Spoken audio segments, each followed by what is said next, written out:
ก็ขึ้นได้คนละ2 แถวตอนนี้ทุกคนเนาะเบิ่งพายุเริ่มเข้าอีกแล้วพอจอยต้นนั่นน่ะลูกยันสิหักเด็กพอดีมาดินเลยน้ำมาดินแบบทั่วถึงฝนตกมาใส่ทุกคนยุบลงไปอีกดินก็ได้ให้ใส่ให้ยุบให้ใส่ให้ยุบตอนนี้ก็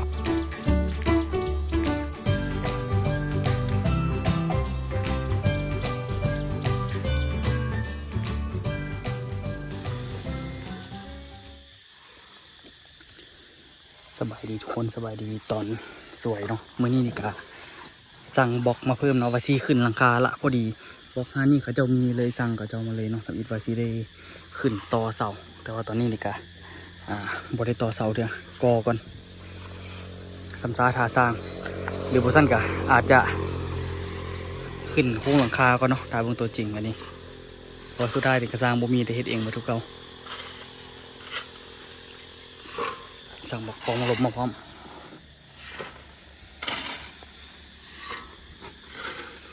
เมื่อวานนี้ไปติดต่อเอาเนาะอันนี้เอาเบอร์เพิ่นมาบังเอิญเพิ่นมีก็เลยสั่งมาเลยบอกมันก็โอเคอยู่เด้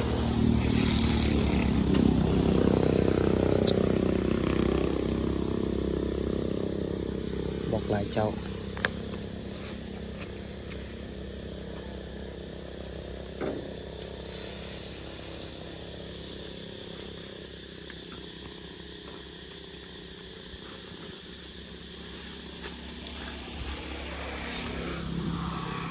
ทางนี้เปิดโฮมตอนเช้านะพ่อเนาะ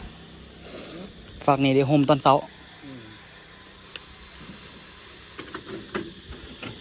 คันว่าถ้าเสามันแห้งนี่ก็สิได้ก่อฝาก่อนแหละเรื่อยๆก่อนเดี๋ยวให้เพิ่นส่งบอกแล้วมันก่อนเนาะเอาได้ทุกคนมื้อนี้ก็บ่เว้าลีลาหลายแล้วเด้เลยบอกมาที่จริงนี่คันเทียบเขาหลายคนก็น่าจะบอกว่าคือบ่มุงหลังคาก่อนนะทุกคนเฮาตัดสินใจที่จะก่อก่อนซ้ำซาถ้าเสานี่มันแห้งให้มันแข็งตัวเต็มที่เนาะเอาเลยก่อก่อนเขาก่อซ้ำซาให้มันแข็งตัวสำเร็จสำนึงแล้วก็หลังจากมันใกล้สิแล้วแล้วก็เฮ็ดนั่นแล้วก็จึงขึ้นเนาะทุกคนเพราะว่าเสาตัวนี้มันอาจจะยังบ่ทันแข็งแรงที่เฮาเฮ็ดหาก็ได้ผ่านมาจากมือที่จริงมันก็สำหรับตัวคิดมันก็ขึ้นได้อยู่แหละแต่ว่าเอาความซัวดีกว่าเนาะปลายมันแข็งกว่านี้นิดนึงอ่ะเดี๋ยวมื้อนี้เฮามาซ้ำเวียกตัวนี้ต่อทุกคนเนาะก็คือเวียกเวียกกอคือเก่าเวียกกอนี่กับบ่ธรรมดาเด้อทุกคนคันว่าเทียบว่าจ้างเขานี่เขาก็เอาแพงอยู่ดิ เวียกกอแล้วยังเวียกเวียกโบกเนาะเวียกโบกนี่ก็สมควรอยู่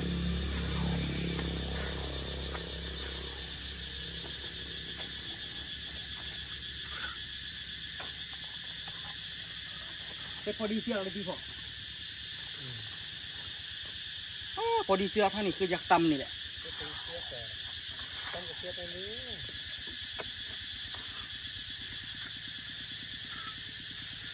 เฮ็ดอันนี้ก็ดีคือกันเลยเคยเห็นไหมแล้วเคยมาลองแปะลองเบิ่ง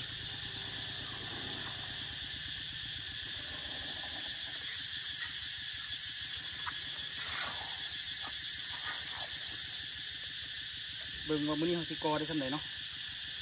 ว่าสิกอคืออีก2 บล็อกละสิเทคาน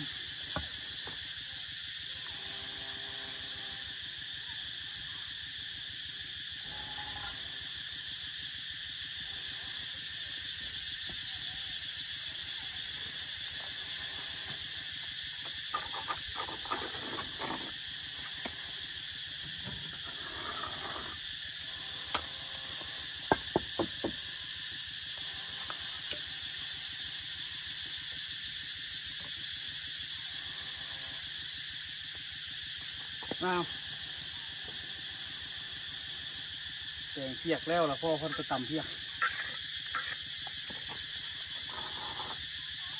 เนี่ยทุกคนเลย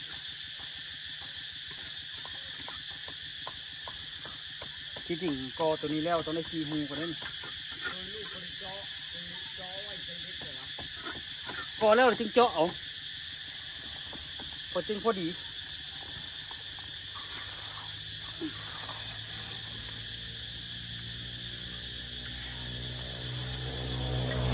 เล็กตัวจะตัดไปเรียบร้อยนะทุกคน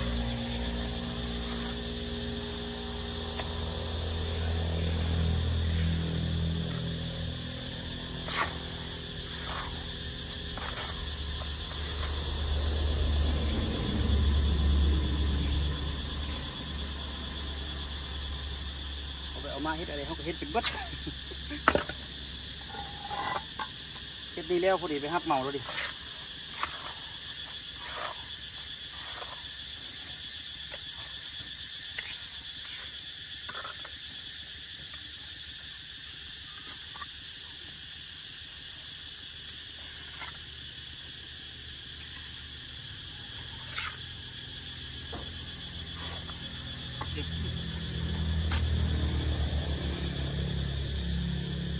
โดยผสมปูนเขาก็ดีขนาดทุกคน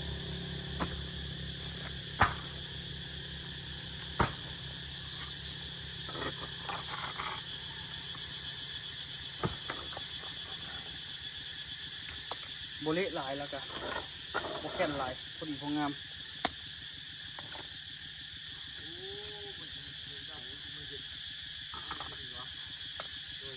ฮะ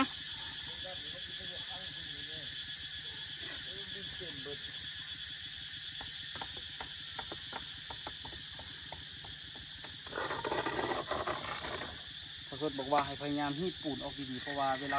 โบกมันจึงสีสะดวก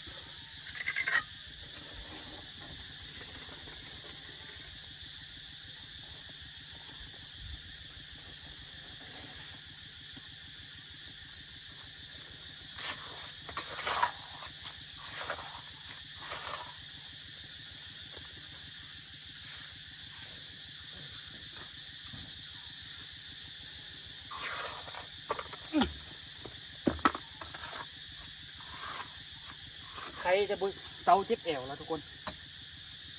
ก่อนหน้านี้เจ็บแอวเจ็บแผลเจ็บวะเดี๋ยวนี้โบเจ็บละ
เสร็จ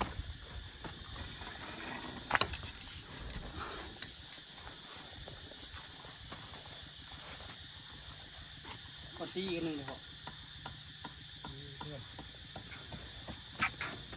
โอ้ย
อขึ้นได้คนละ2 แถวตอนนี้ทุกคนเนาะเบิ่งพายุเริ่มเข้าอีกแล้วพอจอยต้นอันนั้นน่ะลูกย่านสิหักดิต้นไม่ดูขนาดมันออกเครื่องนึงล่ะ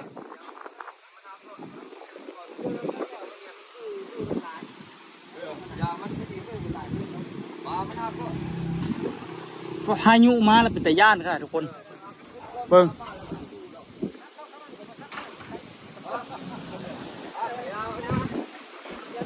เรามาซื้อเครื่องพ่อจอยโอ้เย็นดีเด้เย็นคักเย็นแน่ฟ้ามืดฝนสิตกแล้วทุกคนฝนเริ่มมาละฝนมาจะพูดล่ะไปเมียนซะพ่อเอ้ยปูนก็เอาอย่างปกก่อนโอ้ได้ดอกเบิ่งทรงนี่เดี๋ยวจะปกปูนปกอย่างก่อนเมียนก่อนละทุกคนตอนนี้นี่เมียนเครื่องเมียนของเนาะปกปูนเรียบร้อยละเหลือแต่ปูนอยู่3มันที่ได้เอาแผ่นสังกะสีมามาปกมันไว้อันนี้ฝนสิตกมาหลายอยู่ปล่อยน้ำใส่แถวนี้เป็นปองเลยแถวนี้ยังบ่ได้น้ำจากบาทเถอะเลยง่ายมาใส่ทางนี้คือว่าโอ้มีหอดตะขาบ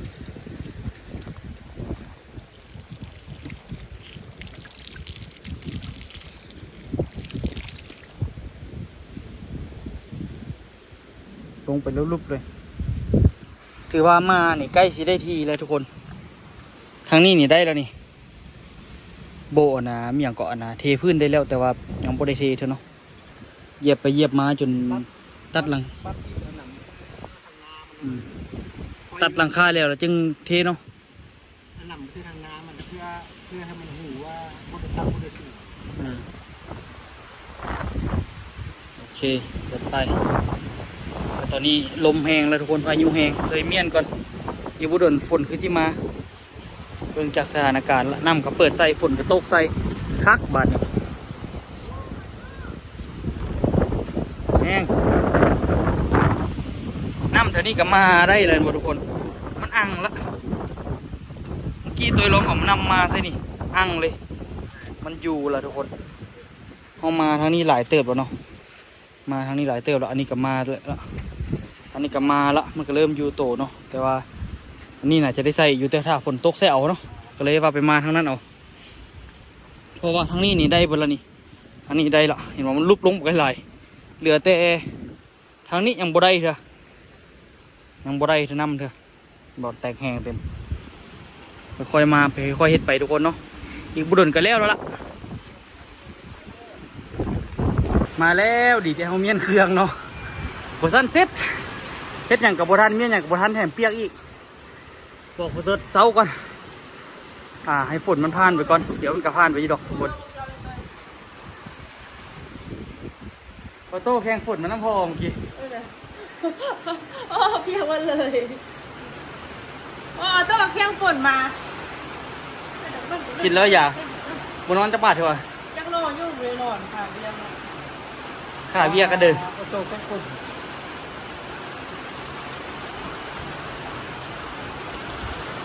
ตกแน่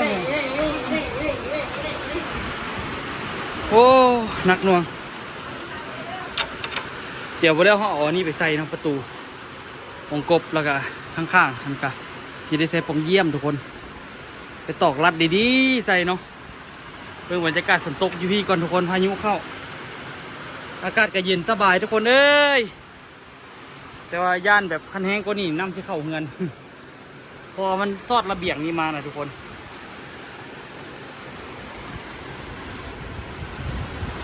ว้ายพอดีมาดินเลยน้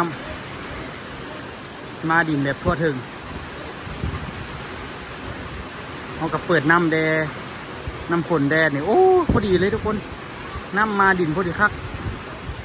ฝนแห้งกว่าคักคุณน่ะ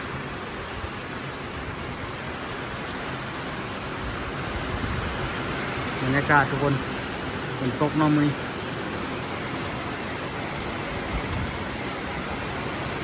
โดนฝนถล่ม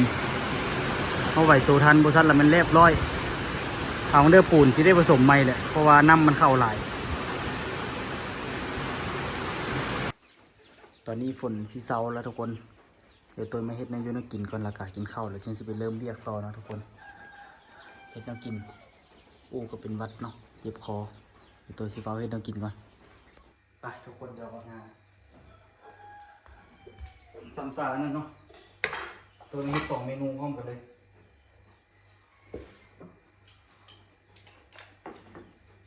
ตำแตงกับขวดเนาะพอสดไปแล้วพอสดคนเซาเราไปเลย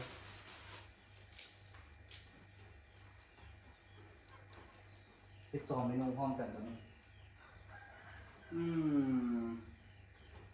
หมักเผ็ดตามี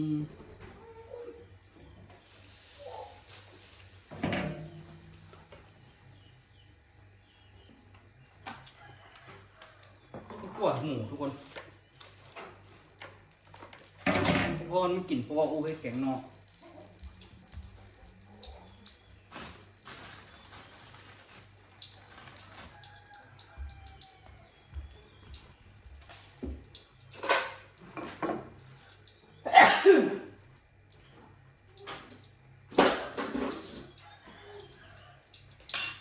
ตุ้ยเล็กกันนะตุ้ยฮักกันเล็กกันอยู่ดิ อยู่เรื่องหมูละมึดนะ เล็กกันอะไรเล็กกันฮักกันเป็นมุ้งนะ โอ้อยู่ข้างๆน่ะดิ ตามที่ ที่แถวข้างกันนะ เล็กนะ พอจอยเอาไปบ่สิ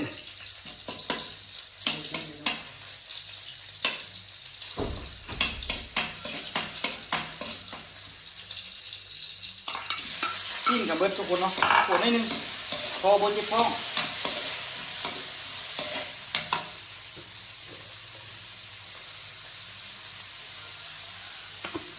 เพราะว่ามันมีแต่แกงนอไหลตัวมันจิบท้อง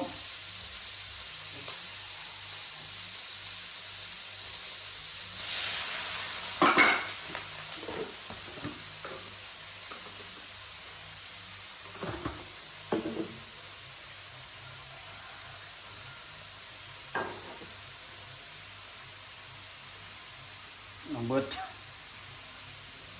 เอาสิ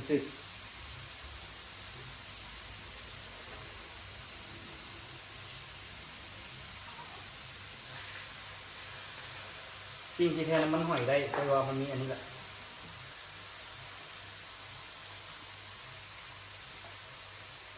แซ่บคือกันซีอิ๊วจีน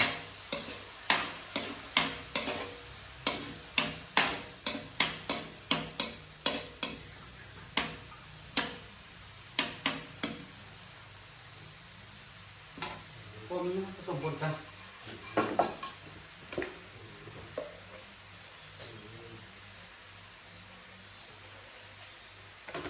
เดี๋ยวตัวตำแตงนะทุกคน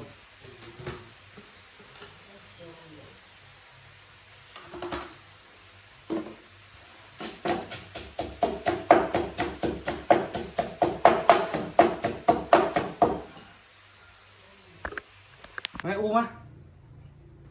กินข้าวซะกินข้าวบดีก็ ตื้นเลย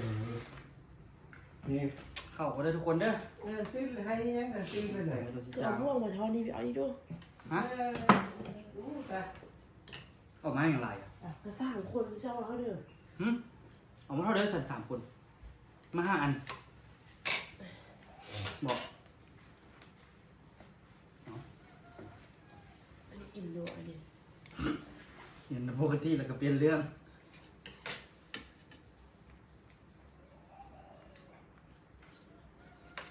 ครับยังปลูกยังกินข้าวมุ้งนี่ ตำแตง เจ้าว่าเอาจานห่อ เดี๋ยวเจ้าสิเมยล่าง เจ้าก็ไม่เคยล้าง ขอยันเจ้าสิเมยล่างอย่างวะ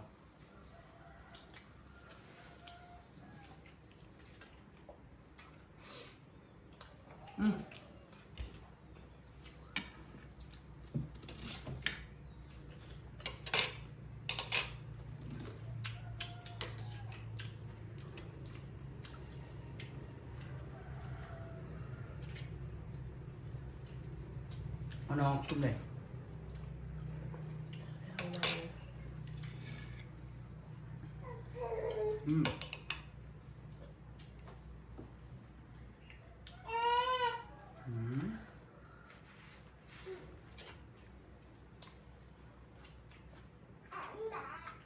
บุกกิ้งเดี๋ยวเลย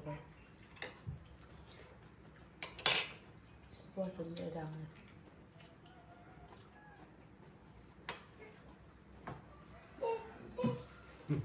ปากลง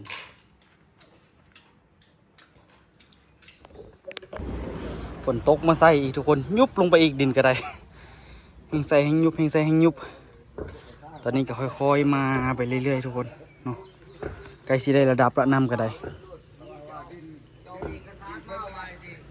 เชือบแถวนี้ก็เริ่มแน่นละเหล็กเริ่มได้จองเลยนี่มันเริ่มเคลื่อนโตเนาะเขามาน้ำมันเริ่มเคลื่อนโตเหล็กเริ่มแน่นละแถวนี้นี่กะใส่บนนี้แล้วว่าออกข้างคุณเบิดมันลงลุม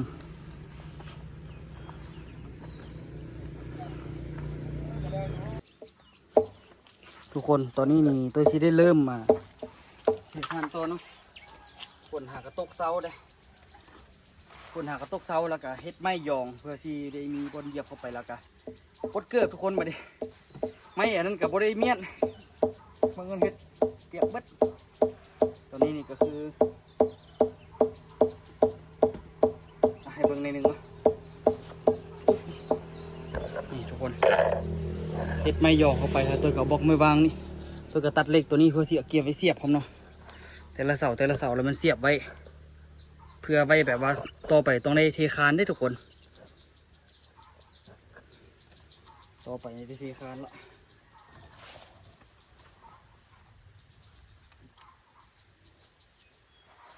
ก็อยากยากหน่อยนึงตัวอยู่ฟากดีแต่ทุกคน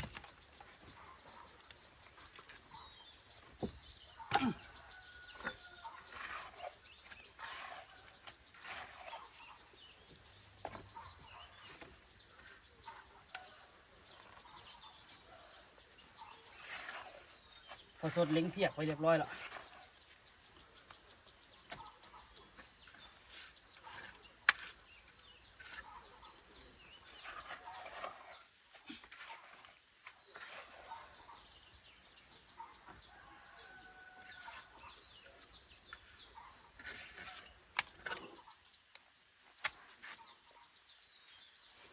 ใส่เหงาหมวกกันเลยเนาะ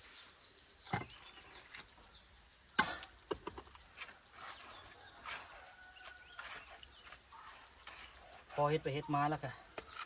เดี๋ยวมาทีแล้วซื้อได้ทุกคน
มันบุยบดเหยียบนี่ยุ่งทุกคนยุ่งยากแค่ไหน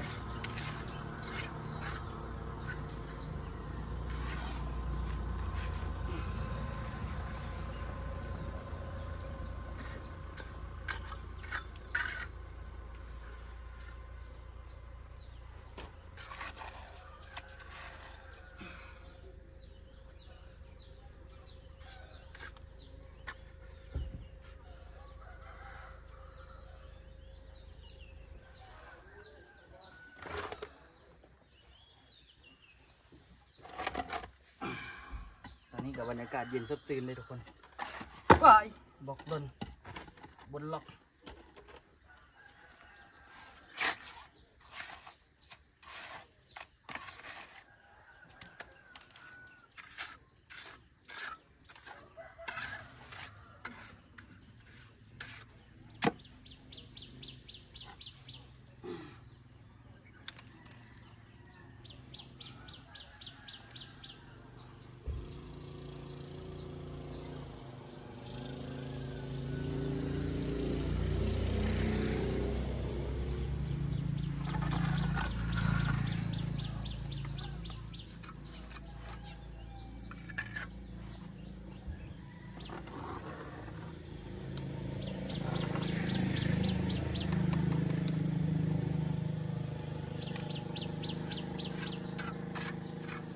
เดี๋ยวก็จะเอาเหล็กเสียบใช่เลยนี่เนาะทุกคนเนาะเสียบเข้าไป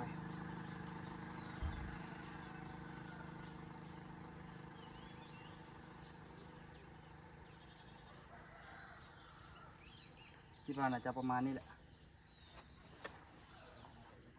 เทคานนะทุกคนคุณน้อยต้องได้เสียบทุกหูทุกหู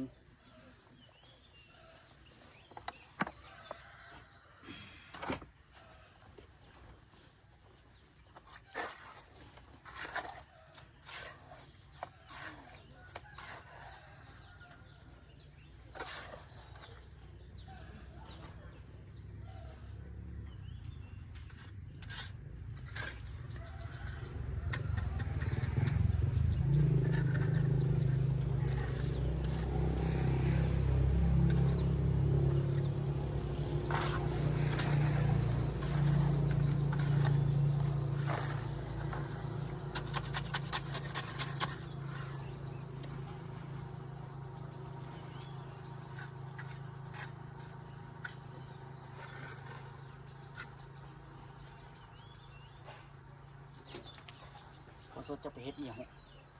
เฮ็ดปอกเหรอเมื่อกี้เห็นบรันม้าปะเนี่ย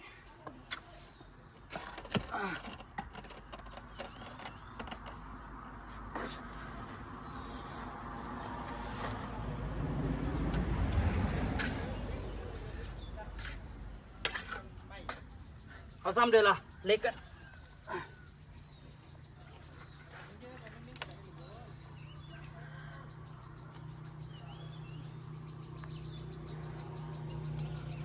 ปูนเละปูนมันไม่ได้ระดับ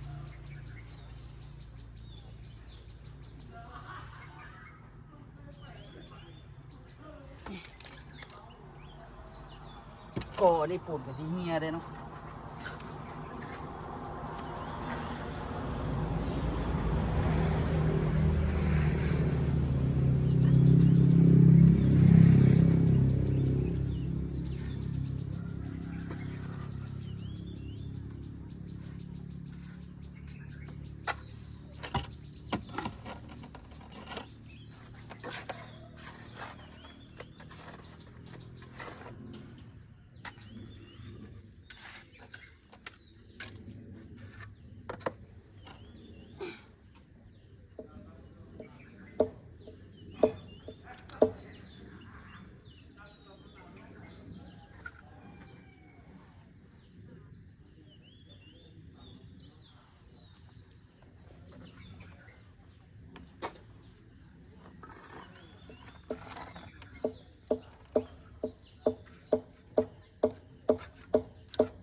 โอเค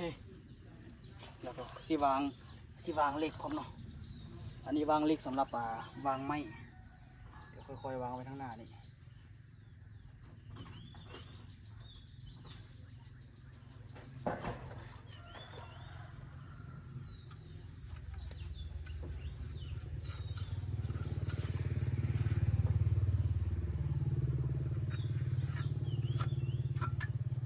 วางกะไอตีออกง่ายๆเนาะเสียดซี่ไปเรื่อยๆแหละเดี๋ยวมาเบิ่งน้ำกันทุกคน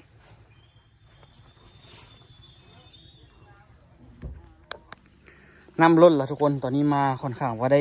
ได้ทีละทางนี้คือกันได้ทีละนี่สดออกไม้แดงๆมาเบิ่งมันอัดหูเนาะทางแห้งได้แตกเปาะเด้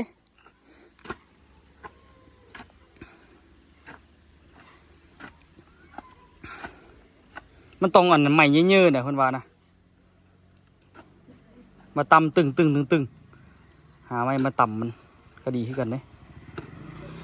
นะทุกคนน้องมื้อนี้นี่กะสมมาพาควรละคลิปนี้มันยาวเกินไปแล้วเดี๋ยวตัวชีเฮ็ดให้มันแล้วเด้อทุกคนเด้ออันนี้เนาะเดี๋ยวตัวชีมาเบิ่งให้ท้ายคลิปนิดนึงไว้เจอกันคลิปหน้าทุกคนมาเบิ่งได้ทุกคนเด้อการเทคานของเฮามันสิเป็นจังไดเนาะเอาไว้เจอกันคลิปหน้าทุกคนตอนนี้ตัวกอตอนนี้แล้วหมดละ